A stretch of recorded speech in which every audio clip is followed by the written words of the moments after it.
عبیر احمد نے آج خودکشی کر لی اور ابدی نیند سو گیا، مگر آج اس کے گاؤں کے مرد و زن میں سے کوئی بھی چین سے نہیں سو پایا تھا۔ ہر کسی کے زبان پر ایک سوال تھا کہ اتنا متقی اور پرہیزگار شخص کیسے حرام کی موت چن سکتا ہے؟ اور اس کی کینسر کے مریض بیٹی نے اس کے سوئیں والے دن خواتین کی محفل میں اس سوال کا جواب دیا تھا کہ اس کی بیٹی کا نام عطیہ عبیر تھا۔ وہ کینسر کی مریضہ تھی۔ کینسر چوتھی سٹیج پر تھا۔ ڈاکٹر نے لا علاج قرار دے کر ہسپتال میں رکھنے سے منع کر دیا تھا اور گھر میں وہ موت کی منتظر تھی، مگر اس سے پہلے عزرائیل اس کے والد صاحب کی روح قبض کر کے لے گیا تھا۔ عطیہ عبیر نے والد صاحب کی خودکشی کے متعلق بات کرتے ہوئے بتایا کہ وہ اپنے بہن بھائیوں میں سب سے بڑے تھے۔ ان سے چھوٹا ایک بھائی اور 2 بہنیں تھیں۔ ان کے والد یعنی میرے دادا بیمار ہو کر بستر سے جا لگے اور پھر کبھی نہ اٹھ سکے، تو میری دادی نے بچوں کی پرورش کے لیے کام کاج کرنا شروع کر دیا، مگر میرے والد صاحب کی غیرت نے گوارا نہ کیا کہ ان کی ماں کما کر لائے اور وہ کھائیں، لہٰذا انہوں نے تعلیم کو خیر بات کہا اور محنت مزدوری شروع کر دی۔ مجھے یاد ہے میرے والد صاحب نے 16 گھنٹے کام کیا ہے۔ وہ دن کو اپنی زمیندارہ کا کام کرتے، شام کو قریبی مل میں چلے جاتے اور 8 گھنٹے وہاں مزدوری کرتے۔ یوں ان کی ڈبل آمدنی سے گھر میں اخراجات اور بہن بھائیوں کی تعلیم کے بعد بھی بچت ہو جاتی تھی۔ وہ اس بچت سے ہر سال کوئی نہ کوئی چھوٹا بڑا جانور خرید کر رکھ لیتے تھے، کیونکہ ان کو پتہ تھا جب بہن بھائی جوان ہو کر بڑی کلاسز میں پہنچیں گے تو گھر کے اخراجات کے علاوہ تعلیم کے اخراجات بھی بڑھ جائیں گے، لہٰذا ان کی پالیسی کامیاب رہی۔ اور تقریباً 10 سال بعد جب میرے چچا نے FSC پاس کیا تو اس وقت میرے والد صاحب کے پاس 30 کے قریب جانور تھے۔ جانوروں کے دودھ کی آمدن، والد صاحب کی مل کی آمدنی، ذمہ داری کی طرف سے آنے والی آمدن کی وجہ سے میرے چچا نے میکینیکل انجینئرنگ کے لیے پرائیویٹ طور پر UET لاہور میں داخلہ لے لیا۔ میرے والد صاحب کے اتنے وسائل تھے کہ میرے چچا کی تعلیم کے لیے انہیں نہ تو کوئی جانور بیچنا پڑا اور نہ ہی کہیں سے ادھار لینا پڑا، مگر بعد ازاں جب میری دونوں پھپھوں نے میڈیکل کی فیلڈ کو چن لیا تو میرے والد صاحب کی آمدنی کم پڑنے لگی اور آہستہ آہستہ جانور بکنے لگے۔ دوسری طرف میرے والد صاحب شادی کر چکے تھے اور ہم لوگ بھی پیدا ہو چکے تھے، لہٰذا اب گھر کے اخراجات کو بھی دیکھنا تھا۔ خیر، میرے والد صاحب کے سوا اس بات کی کسی کو فکر نہ تھی۔ میرے چچا انجینئرنگ کے بعد فارغ ہوئے تو انہوں نے ہیوی انڈسٹریز ٹیکسلا میں جاب ملازمت اختیار کر لی، مگر انہوں نے میرے والد صاحب کو کسی قسم کی سپورٹ نہ کی، بلکہ اپنا پیسہ جمع کرنے لگے تاکہ کاروبار کر سکیں۔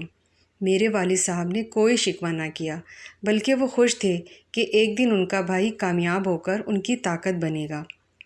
دوسری طرف میری دونوں پھپھوں کے ڈاکٹر بننے تک ہمارے تقریباً سارے جانور بک چکے تھے، بس اب گھر اور زمین باقی تھی۔ میری ایک پھپھو نے تعلیم مکمل ہوتی ہی شادی کر لی اور شوہر کے ساتھ کینیڈا منتقل ہو گئیں۔ انہوں نے ہم سے قطع تعلق کر لیا، مڑ کر ہماری خبر نہ لی، یہاں تک کہ اپنے والد صاحب یعنی ہمارے دادا کی وفات پر بھی نہ آئیں۔ دادا کی وفات کے بعد دوسری پھپھو نے بھی لندن جا کر تعلیم حاصل کرنے کی ضد لگا لی، تو میرے والد صاحب نے زمین سے اپنا اور چھوٹی اسی پھپھو کا حصہ بیچ کر انہیں بھی لندن بھیج دیا اور خود خالی ہاتھ رہ گئے۔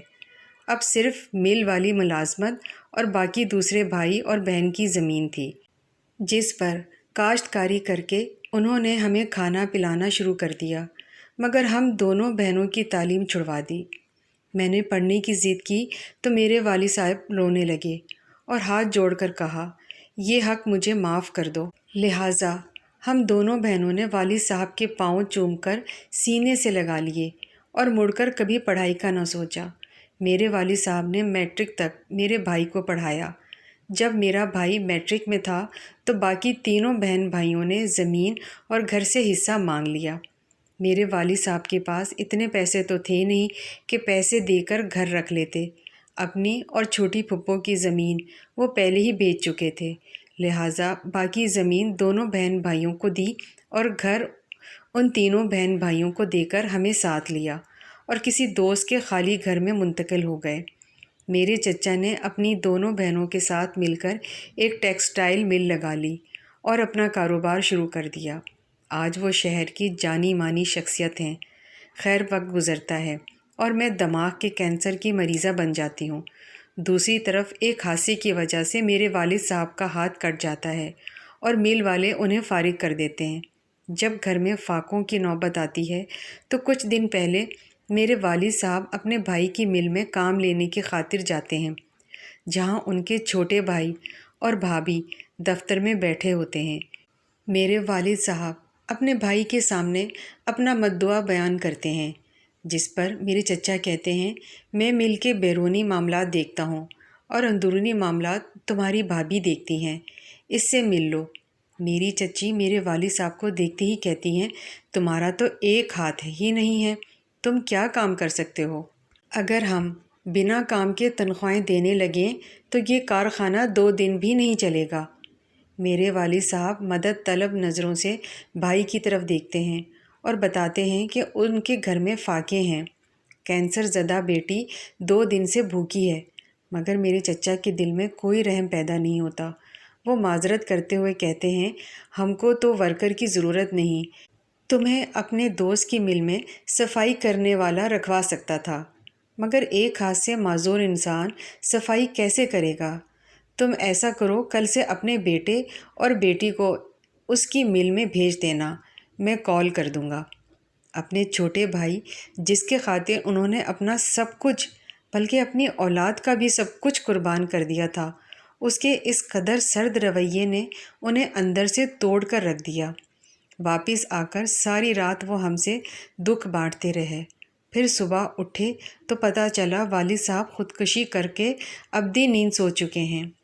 میں یہاں بیٹھی ہوئی اپنی سب بہنوں سے التجا کرتی ہوں خدارا بڑے بھائیوں کا احسان یاد رکھیں، اور بھائیوں سے کہتی ہوں خدارا اپنی اولاد کا حق بھی اپنے بہن بھائیوں پر قربان نہ کر دیں، ورنہ بعد میں فقط پچھتاوے ہوں گے۔ آپ کی لاش گھر میں پڑی ہوگی اور آپ کی کینسر زدہ بیٹی رسی کی مدد سے سر کو باندھے ہوئے لوگوں کے گھروں میں جا کر پیسے مانگ رہی ہوگی تاکہ آپ کے لیے کفن خرید سکے۔ اس کے ساتھ ہی عطیہ عبیر منہ کے بل زمین پر گری اور مر گئی۔ اب کی بار عطیہ کے بہن بھائی عطیہ کے کفن کے لیے پیسے مانگ رہے تھے۔ اگر آپ اس طرح کی ویڈیوز روزانہ دیکھنا چاہتے ہیں تو ہمارے چینل کو سبسکرائب کریں، لائک کریں اور بیل آئیکن کو آل کلک کریں۔